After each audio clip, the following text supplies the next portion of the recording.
அதிமுகவின் முன்னாள் அமைச்சர் திரு கே.ஏ. செங்கோட்டையன் அவர்கள் தாவேகாவில் வந்து இணைந்தது தாவேகாவிற்கு லாபமா நஷ்டமா?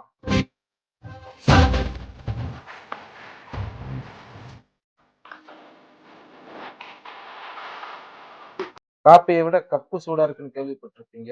எதை பத்தி நீ உண்மையிலேயே இந்துனா பிறக்கும்போதே உன் நெத்தியில திருநீரோட கடவுள் படைக்க வேண்டியதானே? தம்பிகளின் உழைப்பை சுரண்டும் திரு சீமான் அவர்கள், அதை பத்தின ஒரு ஆடியோ நம்ம கையில சிக்கிருக்கு. அது எப்ப லீக் ஆச்சுன்னு தெரியல. ஆனா ஏங்கர்ல இன்னைக்குதான் மாட்டிருக்கு. அது மட்டும் இல்ல, சோசியல் மீடியால ஒரு சில ஆமை குஞ்சுகளும் ஊப்பிக்களும் கதறிக் கொண்டிருக்கிறார்கள். அதை பத்தியும் பார்க்கலாம். நான் உங்கள் அசோக். இது உங்கள் கைசோக் பிரியா சேனல். வாங்க வீடியோக்குள்ள போலாம்.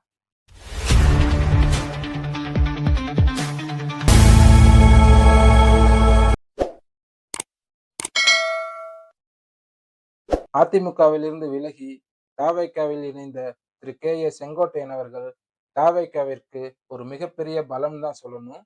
எப்படின்னு கேட்டீங்கன்னா, புரட்சி தலைவர் திரு எம்ஜிஆர் அவர்கள் திமுக இருந்து விலகி தனியா கட்சி ஆரம்பிச்சதுல இருந்து அவருக்கு பக்கபலமா இருந்தவர் தான் இந்த செங்கோட்டையன்.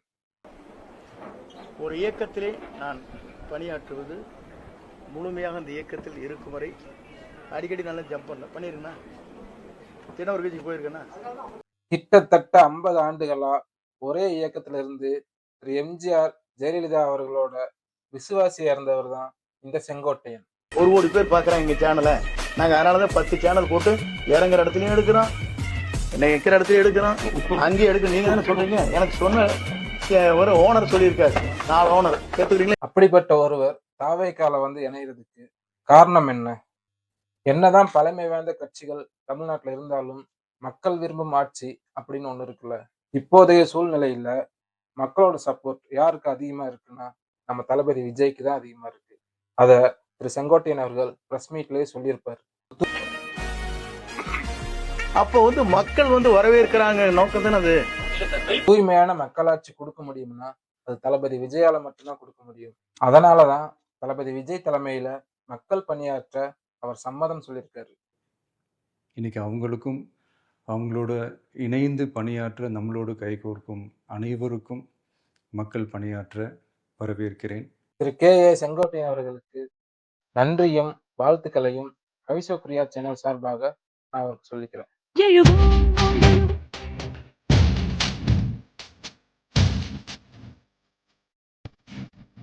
அடுத்து நம்ம சீமான் அவர்களை பத்தின ஒரு ஆடியோ ஒண்ணு கிடைச்சிருக்கு. அது எப்ப ரிலீஸ் ஆச்சு, ஏது ரிலீஸ் ஆச்சுன்னா தெரியாது. இப்பதான் என் கண்ணுல பட்டிருக்கு. கட்சிக்கு தலைமை வகிக்கும் சீமானை விட தமிழ் தேசியத்திற்காக அயராது உழைக்கும் தம்பிகள். அதுக்கு முன்னாடி தளபதி விஜய் கொடுத்த வாக்குறுதின்னு சொல்லிக்கிட்டு தளபதி வீடு தர்றாராம், காரு தர்றாராம், பைக் தர்றாராம், பெட்ரோல் யாரா தருவார்னு இவர் ஸ்டேஜ்ல பேசிக்கிட்டு அலைகிறார். கார் தரேன், பெட்ரோல் எவன்டா தருவாங்க, கார் விடுவாங்க. நான் விளையாட்டுக்கு சொன்னேன் வீட்டுக்கு. இவர் விஜய் பேசின வீடியோ முழுசா பார்த்தாரா இல்லையான்னு தெரியல. ஒன்னோ ஒருத்தன் அறகுறையா பார்த்துட்டு வந்து சொல்லியிருப்பான் போல, தளபதி வீடு தர்றாரு, காரு தர்றாரு, பைக் தர்றாருன்னு. அதையும் நம்பி இவர் ஸ்டேஜ்ல ஏறி பேசிட்டு இருக்காரு. நீங்க ஒண்ணும் கவலைப்படாதீங்க சீமான் ப்ரோ, உங்ககிட்ட எல்லாம் பெட்ரோல் கேட்க மாட்டாங்க. ஏன்னா எல்லாருக்கும் நல்லா தெரியும் நீங்க தம்பிகளோட உழைப்புல வர நிதி பணத்துலதான் கட்சியை நடத்திக்கிட்டு இருக்கீங்கன்னு. What bro, it's a very wrong bro. நாம் யாருக்கு என்ன தீங்கு செய்தோம்? நமக்கு மட்டும் ஏன் இப்படி எல்லாம் நடக்கிறது?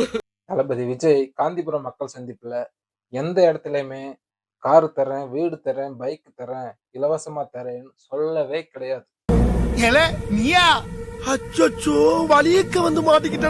அவர் என்ன சொல்லியிருக்காருன்னா, இதெல்லாம் நம்ம கிட்ட இருக்கணும்னா அதுக்கான பொருளாதார வளர்ச்சிக்கு வழியை உண்டாக்கணும்னு தான் சொல்லியிருப்பாரு. இது கூட தெரியாம தவறான அவதூறுகளை கிளப்பி விடாதீங்க திரு சீமான் அவர்களே. தமிழ் தேசியம் சொல்லிக்கிட்டு தம்பிகளோட உழைப்பையும் பணத்தையும் வாங்குறது மட்டும் இல்லாம வெளிநாட்டுகளிலும் வசூல் வேட்டை செய்யறது தான் திரு சீமான் அவர்களுக்கும் சாட்டை துரைமுருகன் அவர்களுக்கும் உண்டான ஒரு வேலை. ஆனா தம்பிகளுக்கு ஒரு பிரச்சனைனா அவங்கள கை கழுவி விட்டுருவாங்க. இதை நான் சொல்லலைங்க, அவங்களோட தம்பிகள சொல்லியிருக்காங்க. அந்த ஆடியோவை கேட்டுவாங்க. அண்ணா இவர் திருவண்ணான்னு சொல்லிட்டு ஆஸ்திரேலியா நம்மளுடைய மிகப்பெரிய ஆதரவாளர். நான் பேசியிருந்தேன், அண்ணனை பேச சொல்கிறேன்னு சொல்லியிருந்தேன். நீங்கள் ஒரு வார்த்தை அது மாதிரி நீங்கள் உதவி செய்யுங்கன்னு நீங்கள் அழைச்சி சொல்லிட்டீங்கன்னா போதுண்ணே. சொல்லிட்டீங்கன்னா போதும், அவர் செய்வார். ஒரு 5-10 லட்ச ரூபாய்க்குள்ள செய்வார். சரி கவனம். நம்ம தயாரிப்பாளர் அருளன்கிட்ட பேசினேன். நாளைக்கு திருச்சியில் பார்க்குறேன்னு சொல்லியிருக்காப்புல. நாளைக்கு காலைல பார்த்து, நாளைக்கு கன்னியாகுமரி போனோம். நான் பார்த்துட்டு பார்த்தது அங்கே எனக்கு எவ்வளோன்னு சொல்லி நான் சொல்கிறேன். முதல்ல உள்ள அக்கௌண்ட்டுக்கே அனுப்புங்க. அந்த ஆனந்த்ராஜ்னு ஒரு அக்கௌண்ட் இருக்குல்ல, அந்த அக்கௌண்ட்டுக்கு அனுப்புங்க. சொல்லுங்கண்ணே. நம்ம சிவாஜி ஐயாட்ட பணம் வாங்கியிருக்கல மணி. ஆமாண்ணே. எதுக்கு மணி? அது கேட்க சொல்லியிருந்தாங்கண்ணே. இல்ல மணி, இதெல்லாம் வந்து என்னட்ட கேட்காம வெளிநாடு உறவுகள்ட்ட நீ வசூல் பண்ணக்கூடாது மணி. பற்றாக்குறையில் இருக்கு. பற்றாக்குறையில இருக்கட்டும் மணி. வெளிநாடு உறவுகள்ட்ட வந்து நாங்க மாவட்ட பொறுப்புல நாங்க வசூல் பண்ணிக்கிடுவோம். உள்ளார உள்ள தொகுதி பொருளாளரும் வெளிநாடு உறவுகள்ட்ட வந்து மாவட்ட பொருளாளரும் வசூல் பண்றதாட்டு நம்ம கலந்தாய் கூட்டத்துல பேசியிருக்கோம். சரி மணி, அந்த காசை வந்து உடனடியா ராஜா அண்ணனுக்கு அனுப்பி வைங்க. இருக்க கூடாது. என்கிட்ட கேட்காம வெளிநாடு உறவுகள்ட்ட நீங்க வாங்க கூடாது. இல்லைன்னா இது பெரிய சிக்கலாவும் பாத்துங்க. என்ன செய்யலாம், செலவு இவ்வளவு வருது அவ்வளவு வருது, என்ன பண்ணிக்கலாம், இவ்வளவு செலவு நான் என்ன பண்ணிட்டோம் அப்படிங்கிற ஒரு வார்த்தை கேட்டு முடிவு பண்ணிருக்கலாம்ல. யார கேட்டுட்டு இவ்வளவு செலவுக்கு அவங்க முடிவு பண்ணாங்க? அண்ணன் வர நிகழ்வு தான், இல்லன்னு சொல்லல. ஆனா காசு அவங்க மட்டும் செலவு பண்ண போறாங்களா? இல்லல்ல, எல்லாம் சேர்ந்து பங்களிப்பு தருது. எல்லாம் சேர்ந்து பங்களிப்புன்னா நம்மகிட்ட ஒரு வார்த்தை கேட்கணும்ல. அப்ப நம்மகிட்ட கேட்காம அவங்க என்ன வேணாலும் முடிவு பண்ணுவாங்க. அவங்க சொல்றதுக்குலாம் நம்ம ஆடணுமா? அண்ணனுக்கு நல்ல அறையா எடுத்து கொடுப்போம், அதுல மாற்றுக்கிறதே இல்ல. ஆனா இவ்வளவு செலவு வந்து பண்ணி வந்து ஒவ்வொரு தொகுதிக்கும் இவ்வளவு பெரிய செலவை சுமத்தணுமா? அண்ணன் பார்த்து முடிவு பண்றதானே மணி. இங்க வேற மாதிரி அரசியல் நடக்குது மணி, புரிஞ்சுக்கிங்க மணி. எல்லாத்தையும் வெளிப்படையா பேச முடியாது மணி. சுழற்சி முறையில் நம்ம ஒரு வசூல வச்சுக்கணும். எப்படின்னா, இன்னைக்கு கேட்டவன்ட்ட நாளைக்கு கேட்க கூடாது. நாளைக்கு கேட்டவர்கிட்ட வந்து வாங்கினவர்கிட்ட நாளைக்கு மறுநாள் கேட்க கூடாது. எனக்கு எல்லாத்திலையும் அண்ணன் வர்ற நிகழ்ச்சிக்கு ஒரு பற்றாக்குறை இருக்கு, காசு கொடுங்கன்னா கொடுத்துட போறாங்க, தராதவங்க விட்டுற போறோம். இவங்க வந்து பாத்தீங்கன்னா இவங்க ஒரு உள்நோக்கத்தை வச்சுக்கிட்டு இவங்க செயல்பட்டு இருக்காங்க. நிறைய இருக்கு மணி, சொல்லிக்கிட்டு இருந்தா சொல்ல போறாங்க, நிறைய சொல்லிக்கிட்டே இருக்கலாம். இது முறையற்ற செயல் செய்யறாங்க மணி. ஆமா, அவங்க முறையா அவங்க எதுவும் செய்யல. ஆனா நம்மகிட்ட காசு இருக்கிறதுங்கிறது தெரிஞ்சுக்கிட்டு திடீர்னு எங்களுக்கு பணம் வேணும் அப்படின்னு சொன்னா இது என்னது? இது நியாயமாங்க? உங்களுக்கு சந்தேகமா இருந்தா என் போனை எடுத்து உங்கள்ட்ட காமிக்கிறீங்க பாருங்க மணி. இல்ல வேணாண்ணே. அப்படிலாம் போய் சொல்ல மாட்டேன் மணி. நானு இவ்வளவு வரைக்கும் என்ன பழகிறீங்க. ஆமா. என்ன அப்படின்னா நம்ம வந்து இன்னும் கட்சிக்கே தெரியாதவங்க நம்ம. ஆமா உண்மை. ஒரு இடத்துல நம்ம வந்து ஏதாவது ஒரு தப்பு பண்ணி மாத்திக்கிட்டோம் அப்படின்னா கட்சியே நம்மள தெரியலன்னு சொல்லிடும். இதுதான் யதார்த்தம். கண்டிப்பாண்ணா. நான் சொல்லட்டுங்களா, நம்ம வந்து ஒரு இடத்துல ஒரு பிரச்சனைல மாட்டிக்கிட்டோம், நமக்கு வந்து ஒரு பிரச்சனை, நம்ம வந்து உணர்ச்சி வசப்பட்டு பேசி ஒரு இடத்துல மாட்டிட்டோம்னா கட்சியே நம்ம தெரியலன்னு சொல்லிடும். இது யதார்த்தமான உண்மை. அண்ணனே ஒரு இடத்துல சொல்லியிருக்காரு, அவனே அவன் பிரச்சனையை பாத்து காட்டி அவன் எப்படி கட்சிக்காக வந்து நிப்பான் அப்படின்ற ஒரு பிரச்சனை எல்லாம் சொல்லியிருக்காரு. அதனால நம்மளால ஒரு பெரிய பொருட்பா எடுத்துக்க மாட்டாங்க. கண்டிப்பா. என்ன தெரியுமா சொல்லுவாங்க, கட்சி சொன்னிச்சா, சின்ன வரைஞ்ச இடத்துல போயிட்டு அதை ஒட்ட சொல்லி கட்சி சொன்னிச்சான்னு சொல்லிடுவாங்க. அதனால நம்ம வந்து நம்மளையும் பாத்துக்கணும், நம்மளுடைய மன திருப்திக்காக நம்மளுடைய கட்சிக்காக நம்ம வந்து பணியும் செய்யணும்ன்ற மாதிரி இருக்கணும். சரிங்க. இப்ப நம்மள்ட்ட கேட்டாங்கண்ணா, அதனாலதான் சொல்றேன் நானு. நம்ம வந்து இன்னும் நம்ம மேல தெரியவே கிடையாது. நமக்கு ஏதாவது ஒண்ணா கட்சி வந்து நிக்காது. சரிங்க. அதனால எப்படி வருமானம் கூடத்துல கொடுப்பாங்க. அதனால நம்ம கொஞ்சம் கவனமா இருந்துக்கணும், அவ்வளவுதான்.